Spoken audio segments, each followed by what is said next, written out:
So, what do you think is the concern right now? What the breathing space is, and how things are going to unfold in UK? But the current far right rise is because of, I think, mainly is demographics and anxieties. And ensure that whatever project they made initially, which was liberty, hope, and then vision, education, and access to information. Liberty faction was selected, uh, even in the past times, it was restricted to, I think, a particular community and the particular agendas. Greetings, everyone, and welcome to the TFT Perspective, a channel which is going to bring you updates concerning the geopolitical world, its happenings, and the current regional wars that are taking place inside Middle East as well as in Eastern Europe, and what the future is at stake, especially concerning we have heard news of how the international system is slowly collapsing. Today, we have a very interesting topic to discuss.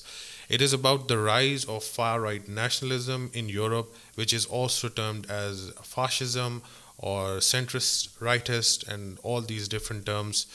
So, we have with us today is Mr. Waqar Korvi. He's a renowned defense analyst. We are going to talk about specifics concerning the recent ongoing London riots that took place for at least 2 weeks, which took the world by storm, and it initiated with the fake news story. Mr. Waqar, what we had witnessed in Southport, the events, the stabbing incident, three innocent children died, and afterwards, news was circulated concerning the identity of the attacker, which was allegedly a Muslim. And a lot of people initially thought that this is because of rapid immigration happening inside UK, and the thought process behind all these riots was to get rid of immigrants primarily. So, what do you think is the concern right now? What the breathing space is, and how things are going to unfold in I UK? think this is just tip of the iceberg. If you look at Europe in entirety, you've already far right in France, like Marine Le Pen. You have a Hungarian Prime Minister, Mr. Orban, and then you have in Germany. And I think Britain is less discussed, the far right, but if you look at the genesis, it starts from, I think, even 20th century. But the current far right rise is because of, I think, mainly is demographics and anxieties in the white population. If you look at uh, 60s, in 20th century, we had a lot of migration from the let's say, colonies. Like a lot of people from South Asia, from Africa, and even Middle East went to Europe, and especially UK. And if you look at demographic of UK, it's almost 6 to 7% Muslims. It's almost 4 million Muslims, and out of that, 40% are Pakistani origin. So that's a kind of demographic. Now they were basically feeding their sweatshops. 24/7 culture of work was brought in by mainly South Asians and Africans into UK, and that's where you find, the corporate world in UK really thriving, and they made a lot of money. Now, when it comes to the current situation, so probably this is the third generation of the immigrants. They are well integrated into Europe and United Kingdoms. Well integrated in the political system as well. I think it's going to take a while, because you can find certain figureheads like Rishi Sunak or maybe Sadeh Khan, but otherwise I think it will take a while. But that's the anxiety that now they see that the immigrants initially were working in sweatshops, then occupying middle level positions, managerial position, and now basically vying for political power, which is very, very natural. Look at the demographics. It was natural. So this is one reason. Now the other side is that uh, basically the white population all across Europe and North America, I think, went into a transformation, demographic transformation, which was mainly related to their way of life. Family system was atomized, and if you look at Pat Buchanan's book Death of the West and then Suicide of a Superpower, basically it is demographics, how they how they, I would say, scuttled their own family system. And if you look at white population especially, or even you go to Japan or Russia, it's in decline. If you're down 2.1%, fertility rate is almost crossing the Rubicon. You can't recover it, and this has been happening since, I think, 70s. So now you find graying population. Even during COVID, we have seen it. So on one side we have graying white population, and other side we have immigrant young population. So it's going to create anxieties. What is the solution? We can discuss that. But I think London riots or riots in UK, which spread across, are a result of this trend. Yeah, I mentioned fake news before. The initial perspective was that the stabbing took place, and the ongoing investigations later actually revealed that it was not a Muslim man. But there are so many different reports on different media channels as well that essentially tell a tale of how tech companies do not handle the fake news issue quite well.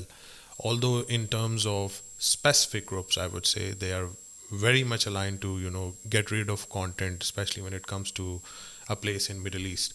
But other than that, they seem to have a very calm, cold demeanor to themselves that we are not going to take as much action as when later consequences do turn up. They just say that it's freedom of speech. So in that terms, how do you foresee the European future to uphold whims and wishes and protect the minority communities and ensure that whatever project they made initially, which was liberty, hope, and then vision, education, and access to information, how do you see these things getting changed in coming days? I think liberty of expression and liberty of action was selected. Even in the past times, it was restricted to I think a particular community and the particular agendas. Now, if you look at what's happening in Palestine, it's almost equal to 3 Hiroshima atomic bombs have been dropped, kind of arsenal. And the world conscious, so-called conscious of international community is sleeping. So if you look at how this news was, spread by people like Tommy Robinson, this guy from initially... And I'm pretty sure he also talked about the Bangladesh riots as well, circulating Hindu nationalist opinions on UK platforms that the root cause of problems is always Muslims, although that claim was again false. Yeah, because they can get away with it. And it was, I think he was very popular on Indian channels. I was seeing him on one of their channels. And the other thing is that there is no check on such guys, He was ex-English Defence League, and then I think he remained in Pegida also. And then you have people like Nigel Farage who are soft, right-wingers. And if you look at how much they were worried about disinformation within UK because of these rights, that they had to send their resources in Pakistan to trace from where this... There is a name being mentioned, Mr. Farhan, I think. They seem to have the connection with the website which circulated that fake news. And it proved to be actually false. Yeah. And but look at the amount of effort they will do when their system is being, let's say, affected or damaged. And on the other side, I think London is the center of, I think, disinformers. Yes. I would say you have guys who were who run away from Pakistan or from other countries, and they were spreading active chaos, resonating very, I would say, disturbing themes. Even if you talk of Ninth May, although it's now seen in a very different color in Pakistan, but they were inciting violence against Pakistan or the Pakistani military, and there was no check. Now, if you want to prosecute them or extradite them, it's very, very difficult, actually, maybe impossible, because that serves their agenda. Even I think I will refer to Jemima Goldsmith, who's blocked all emails from Pakistan. This is freedom of expression. This is freedom of thought. And so I would say it is very, very selective. I think we had another news that probably, Pakistani boss of the intelligence agency was staying in such and such hotel. I mean, they are just doing it from there without any confirmation. So I would say that they have to look inside why London is becoming epicenter of disinformation. Even if you look at North America, there are a lot of people doing it from there. So I would say that they have to, because then it's basically chickens come home to roost. It can boomerang, and now they have felt it, that disinformation can be very, very damaging and can create serious law and order problem. Yeah, another thing which is quite interesting is if we compare it to the genesis of fascism back in the 1920s and 30s. A lot of people thought that at that time it was quite fashionable to be a fascist. And during that time, resource-wise, as power-wise, as military-wise, Europe was the most advanced area across the globe. Yet people still tend to feel that something needs to be changed. The order of things is not right. Uh, at that time, would you consider that time fascism as fashion, and now it's just a desperate need to reignite the flames of what happened previously? Yeah, I'll not try to sound racist, but I think if you look at Darwinism, how it was propagated in Europe and the West, and then it was actually imposed on the entire, I think, world by the colonists.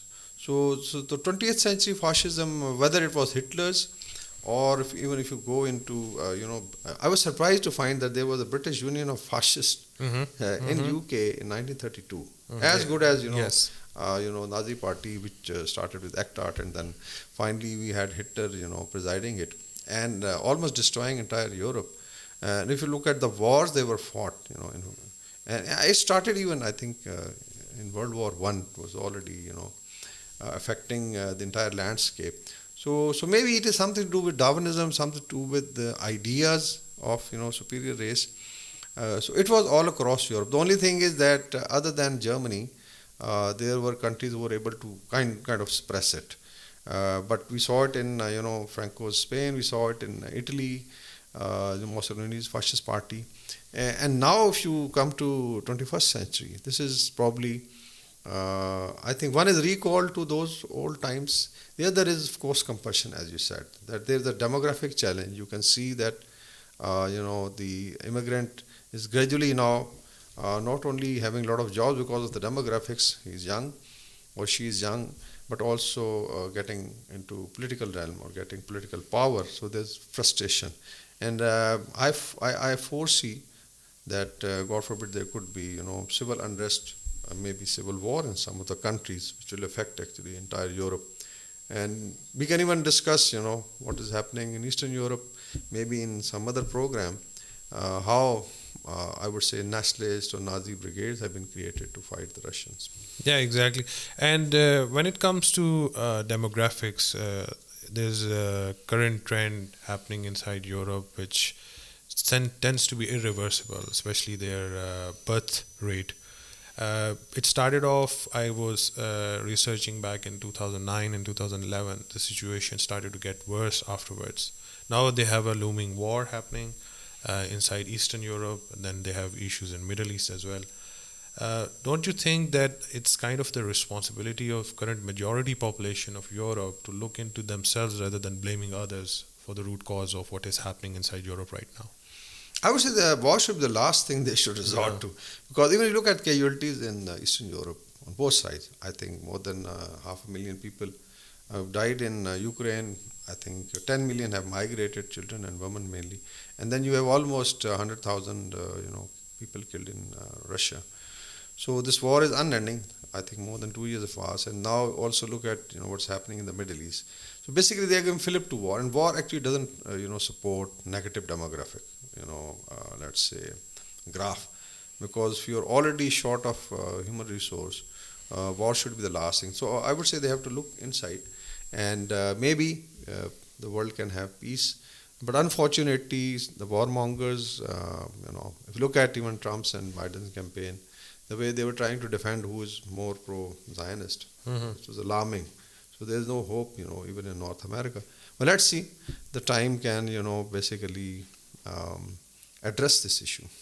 Yet coming to the prosecution, whatever happened inside UK for 2 weeks, we see that the system of UK came in force and law took its own course. A lot of people have been arrested. Around Riots has mentioned that around 1,000 people have been arrested, and already around 45 people have been convicted. So in that domain, in that area, when it comes to European standards, it's easily defined to ensure that law and order is maintained. But when it comes to other regions, the element of human rights and that issue also comes up to raise. Because I have actually seen inside UK a judge giving sentences which didn't make much sense to people who were involved in the riots. So why is it a different side of tale when things unfold in another country in Asia, and the Western media tends to put on a stop on that and claim that there are human rights abuses concerning their law and order situation? I think although these organizations have noble cause like Amnesty International, or Human Rights Watch, or watchdogs on genocide, but again there is, I think, selective use. So I'll add even the surveillance part of it.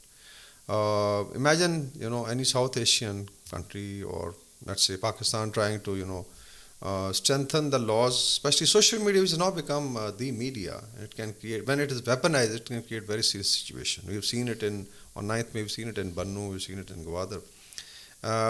So even in terms of surveillance of common people, if you look at UK, you have GCHQ. So basically, it's supposed to be government's communication headquarters, primarily meant for surveillance and getting data and actually snooping into people's lives.